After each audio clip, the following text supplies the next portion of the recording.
তোমাদেরকে কি আমি 1000 তোমরা কেউ আসো কি 1000 আয়াত পাঠ করতে পারবে? সারাদিনে তোমরা কি 1000 আয়াত কোরআনুল কারীমের পড়তে পারবে? 1000 আয়াতের সওয়াব তোমরা লাভ করতে পারবে কি? হুজুর এটা তো অসম্ভব। 1000 আয়াত কেমনে পড়বো হুজুর? আমরা তো প্রতিদিন পড়তে পারবো না। আল্লাহর নবী সাহাবীদেরকে বললেন, ও সাহাবীরা, কোন ব্যক্তি যদি সূরা তাকাসুর দিনে একবার পড়ে, দিন রাতে একবার পড়ে, একবার পড়ার কারণে আমার নবী বলেছে 1000 আয়াত পড়লে যে নাকি তারা মূল্যবান, 1000 নেকির সব তারা মূল্যবান দেয়। সুবহানাল্লাহ। এই সূরা তাকাসুর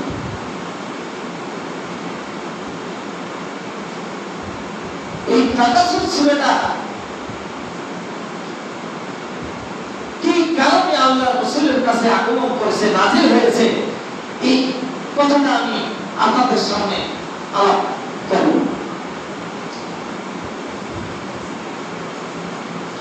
এই সূরাটা কুরাইশ গোত্রের আরবের বুকে দুইটা গোত্র ছিল।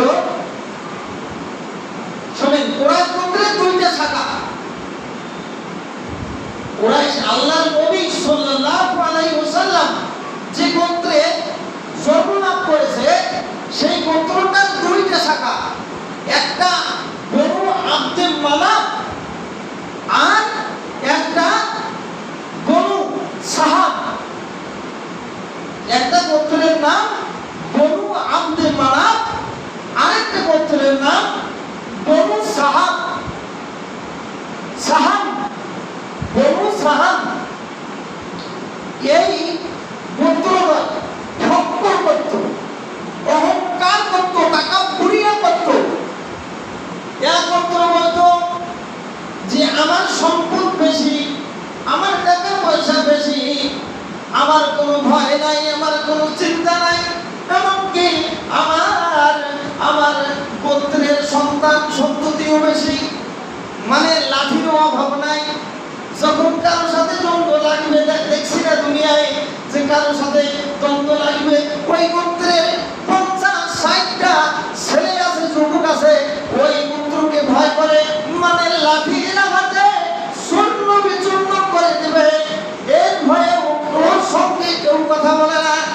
তদ্রূপ বনু মানাফ গোত্রের লোকগুলো বলছে, আর বনু সাহাব গোত্রের লোকগুলো বলছে যে ভাই আমার বেশি, আমার সয় সম্পদ বেশি, আমার টাকা পয়সা বেশি, এই বসে আমার বেশি। গণনা করা হইল। শোনে, আরেকটা কথা মনে ছিল, এখানে মনে করার দরকার। এই গোত্রগুলো কাজিয়া লাগতো, যুদ্ধ লাগতো। তখন কিন্তু রাষ্ট্র ব্যবস্থা ছিল না, তখন কিন্তু গোত্রপতিদের শাসন ছিল। তাই তো আবু জাহেল শাসক ছিল, মানে প্রেসিডেন্ট ছিল মক্কা। কথাটা বুঝেছেন আপনারা? তেমনি ভাবে এইরকম আপনার যুদ্ধ বিগ্রহ চলছে, লেগে আছে, একে অপরে আঘাত করে, একে অপরে মারে। তো এই কারণে বনু সাহাব বলছে যে ভাই আদমশুমারি করা হোক। এখন দেখেন না, এখন তো আমরা লক্ষ্য করি যে যার শক্তি আছে, যার টাকা আছে, তার মানে লয় লস্কর বেশি আছে, জনসংখ্যা যার বেশি আছে, তাকে বেশি ভয় করে, নয়? তো তদ্রুপ ওই ক্ষেত্র থেকেই শুরু হয়েছে, কিন্তু আদিকাল থাকি। তো জনসংখ্যার হিসাব করিয়া, পরিসংখ্যান হিসাব করে দেখছে যে সাহাব গোত্রের লোকই বেশি, ওমা এদের সয় সম্পত্তি বেশি। এমনকি যেই লোকগুলো যুদ্ধ করে মারা গেছে, ওই কবরস্থানত যায় তাদের নাম লেখা আছে, কিন্তু তারা নাম লিখে রাখতো যে এই অমুক গোত্র থাকে, এই ছেলেটা মারা গেছে, যুদ্ধ করেছে। তো দেখো হিসাব করে দেখছি বেঁচে আছে, আর এই মৃত্যুবরণ তোদের বেশি।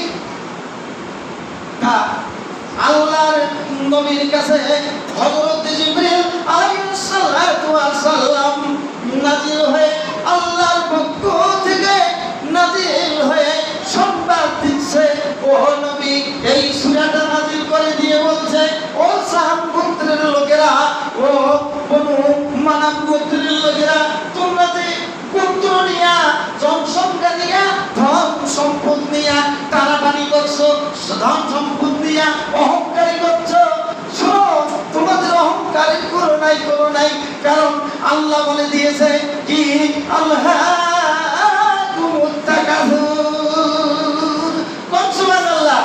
আল্লাহ বলে দিয়েছে যে দুনিয়ার চাকচিক্য, দুনিয়ার প্রাচুর্য তোমাদের অবহেলিত করে রেখেছে, তোমাদের গাফিল করে রেখেছে, তোমাদের গাফিল করে রেখেছে, গাফিলতি চরম সময় নিয়ে গেছে। আল্লাহকে ভুলে গেছো তোমরা,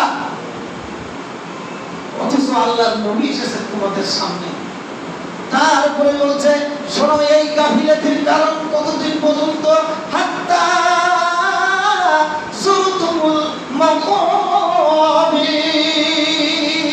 কতক্ষণ পর্যন্ত তোমরা এই গাফিলতির মধ্যে থাকবে, যতক্ষণ পর্যন্ত নাকি তোমরা কবরের দিকে রওনা হও নাই। আল্লাহু আকবার।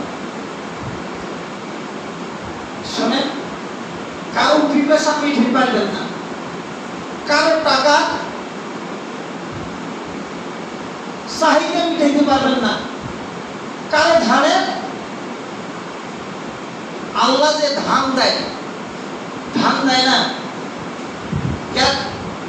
আরে এত ধান দিয়েছে তো 100 টাকা আল্লাহর পথে দান করলো না, আর বলতেছিস যে আমার ও ভাই একটা গুডন আছে, একটা গুডন হইবে এখানে, গুডন মানে ভরপুর করে দিছে। সুবহানাল্লাহ। বলছে যে আল্লাহ আর একটা গুডন যদি আমার দিয়া দিতা, আমাকে যদি আরেকটা গুডন এরকম ওই প্রাচুর্য মানে এইরকম বহু সম্পদ আমাকে যদি দান করতে তাহলে ভালো হতো। কারণ 1 বিঘা জমি দিছে। এখন শোনেন, আমার আইলের পাশে আরেকটা জমি, তো ওই জমিটা কিন্তু কি হচ্ছে, আমি লোকটা বুঝাচ্ছি, দুনিয়ার প্রতি লোক মানুষের কিরকম, এই কবর গেলেও এই লোকটা থাকে। আল্লাহ নবী কথা বলছে এবং আল্লাহ তাআলাও বলছে যে এখন তো টাকা নাই, টাকাও নাই, পয়সাও নাই, রানী আরে আমার মালিকের পরে আইলের পরে একটা জমি বিক্রি করছে, এটা কি করে নেওয়া যায়? শোনেন, এমন লোভে পড়ে গেছে দুনিয়ার মানুষ। ও বলছে যে শোন, এক কাজ কর, আরে কত হালাল হারাম দেখতেছে না, বসে শোন, ব্যাংকর যদি সুদের উপর টাকা পাই, ব্যাংকর টাকা নেই, সুদের উপর মানুষের প্রচুর টাকা পাই, টাকা নেই, ওই বুঝিল না যে আখিরাত আমার ধ্বংস, পরকাল আমার ধ্বংস হয়ে যাচ্ছে। ওই বুঝতেছে না, তুমি যে সুদটা দিলে এই সুদের ফল আছে কি? সুদের ফল জাহান্নাম, সুদের ফল জাহান্নাম। আর সুদ ভিত্তিক অর্থ ব্যবস্থা আমাদের এই দেশে কায়েম। কথাটা বুঝছেন? আমরা এমন রন্ধ্রে প্রবেশ করছে এই সুদ, আমি বর্ণনা করে আপনাদেরকে শেষ করতে পারবো। কথাটা বুঝছেন? আচ্ছা, বলছিলাম যে এইরকম জমি নেওয়ার জন্য প্রস্তাব দিল, বাড়িটা হইল না, বলছে যা তোর যে সোনা দানাগুলো আছে এটা বেচাও তাড়াতাড়ি, জমির প্রতি লোকটা।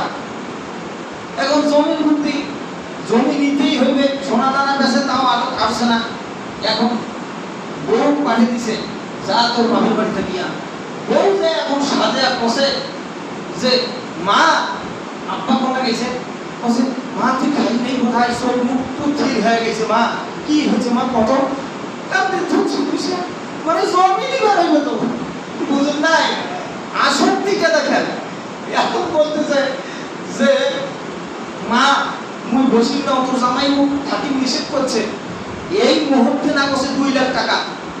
তা মা এই কত কি করবেন? বলছে মা কি করবেন এটা নয়, তোর জামাই টাকা চাইছে, এই না হলে কেলেঙ্কার লাগিবে, তুই দে। এখন কষ্ট করে হইল, কত কষ্ট করে হইল ওই লোকটা মানে ওই পিঠেটা ওই মাথাটা টাকা ম্যানেজ করিয়ে বেসা রাখতেছে। আচ্ছা তা কিনছেন 5 বিঘা জমি, আরো কিনতে আছে, আরো যদি পাবো ভাই। আরে হায়াতের দিকে তুই লক্ষ্য করিস না, তোর হায়াতের ঘড়ি শেষ হয়ে যাচ্ছে, হ্যাঁ তুই তাও লোক করিস। আল্লাহ বলছে যে এই লোকটা কতদিন থাকবে? এই লোকটা যে আল্লাহ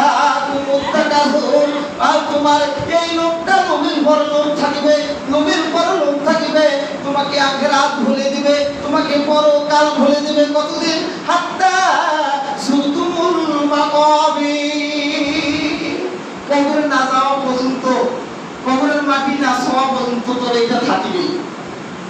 কথাটা বুঝছেন? মানুষের চাকরি দিয়ে 50 লক্ষ টাকা দিছি, 50 কোটি টাকা দিছি, কোটি কোটি টাকা আমার ধরা পড়ছে। আমি একজন মিনিস্টার ছিলাম, আমি একজন মন্ত্রী ছিলাম, আমি এতগুলো টাকা নিয়ে আমার কোনো ভিসি পদ বেড়েছে এত কোটি টাকা, পুরো ভিসি হয়েছি এত কোটি টাকা। আখিরাত তুমি ছিলে না, আখিরাতে তোমার কি হবে? আখিরাতে তুমি কি হবে? হায় রে, যেদিন আপনি আমি কবরে চলে যাব, কবরে কিন্তু কোনো জিনিস যাবে না। আমার আরে নবী বলছে কবরে দুনিয়াতে কিন্তু মানুষের, আল্লাহর নবী সাল্লাল্লাহু আলাইহি ওয়াসাল্লাম বলেন যে কবরে শুধু ওই যখন মাটি দিতে যায় তখন তিনটা বস্তু যায় সাথে।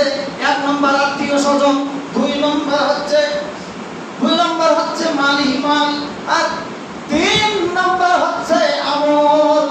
আর নবী সাল্লাল্লাহু আলাইহি ওয়াসাল্লাম হাদিসে বর্ণনা দিচ্ছে যে 2টা জিনিস ফ্রি আছে, সেটা হচ্ছে আত্মীয় স্বজন আর সম্পদ, আর খালি থাকে কি? মা।